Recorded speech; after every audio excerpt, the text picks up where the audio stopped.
ఓం శాంతి. మురళీ తారీఖు మే 24, 2026. అవ్యక్త బాప్దాద గారి రివైజ్ మురళి. రివైజ్ డేట్ ఫిబ్రవరి 28, 2010.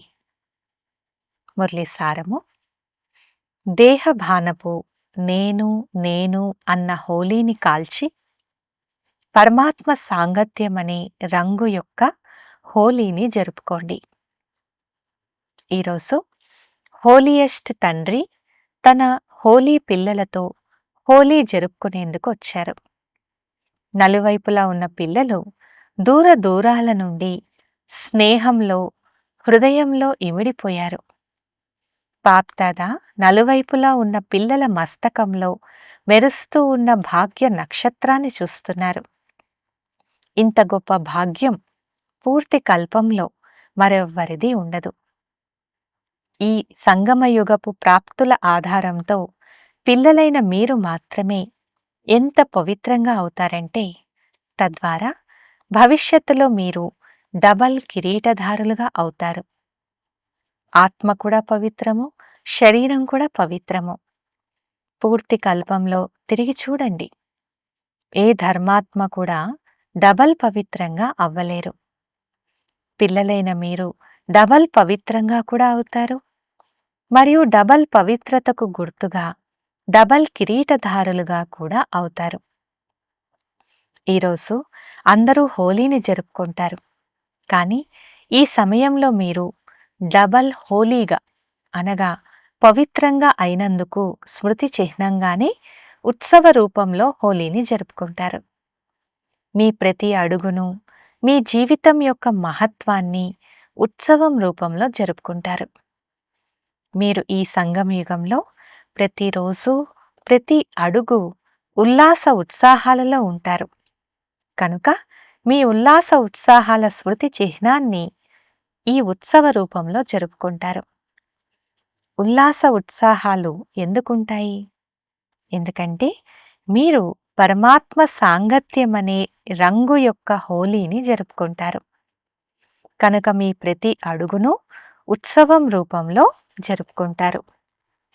హోలీలో మొదట కాలుస్తారు, తర్వాత జరుపుకుంటారు. మీరు కూడా సంగమయుగంలో ఇప్పుడు మీ పాత స్వభావ సంస్కారాలను యోగ అగ్నిలో కాలుస్తారు. ఎందుకంటే పాత సంస్కారాలను కాల్చకుండా పరమాత్మ సాంగత్యమనే రంగు అంటుకోదు, పరమాత్మ మిలనము జరగదు. కనుక మీరు యోగాగ్నిలో సంస్కారాలను కాల్చారు. ఆ తర్వాత పరమాత్మ సాంగత్యమనే రంగులో రంగరింపబడ్డారు. కనుక ఈ రోజుల్లో కాలుస్తారు మరియు రంగులు కూడా వేసుకుంటారు. కానీ వారు మీ ఆధ్యాత్మిక రూపానికి స్థూల రూపాన్ని ఇచ్చేశారు. స్థూలమైన అగ్నిని వెలిగిస్తారు, స్థూలమైన రంగులు వేసుకుంటారు. ఎందుకంటే ఇప్పుడు దేహాభిమానపు వృత్తి ఉంది. మీరు హోలీగా అవుతారు, వారు హోలీని జరుపుకుంటారు. అచ్చా, వరదానము: సదా ఆజ్ఞా తిలకాన్ని ధారణ చేసి ఫస్ట్ ప్రైజ్ తీసుకుని విధేయమైన ఆజ్ఞాకారి భవ. వివరణ: ఏ పిల్లల మస్తకంపై విధేయమైన ఆజ్ఞాకారిని అనే స్మృతి తిలకం దిద్దబడి ఉంటుందో, ఒక్క సంకల్పం కూడా ఆజ్ఞకు విరుద్ధమైనది చెయ్యరో, వారికి ఫస్ట్ ప్రైజ్ ప్రాప్తిస్తుంది.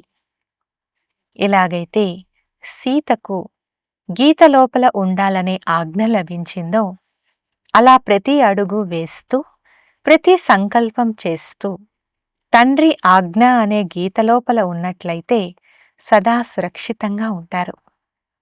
ఏ ప్రకారమైన రావణ సంస్కారం దాడి చెయ్యలేదు, మరియు సమయం కూడా వ్యర్థం కాదు. స్లోగన్: ఎవరి పట్లనైనా ఆకర్షణ ఉంటే ఆ ఆకర్షణ పురుషార్థంలో సోమరిగా తప్పకుండా చేస్తుంది. అవ్యక్త సూచన: సదా అచల్, అడోల్, ఏకరస స్థితిని అనుభవం చేసేందుకు ఈరోజుటి పాయింట్. సదా ఒక్కరి స్మృతిలో ఉంటూ ఏకరస స్థితిని తయారు చేసుకుంటే 1-1-1లో వచ్చేస్తారు.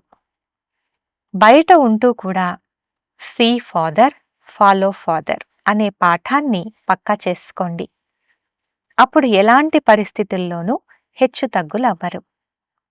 బ్రహ్మాబాబా ఎదురుగా ఎన్ని విషయాలొచ్చినప్పటికీ విషయాలను చూడకుండా ఒక్క తండ్రినే చూశారు.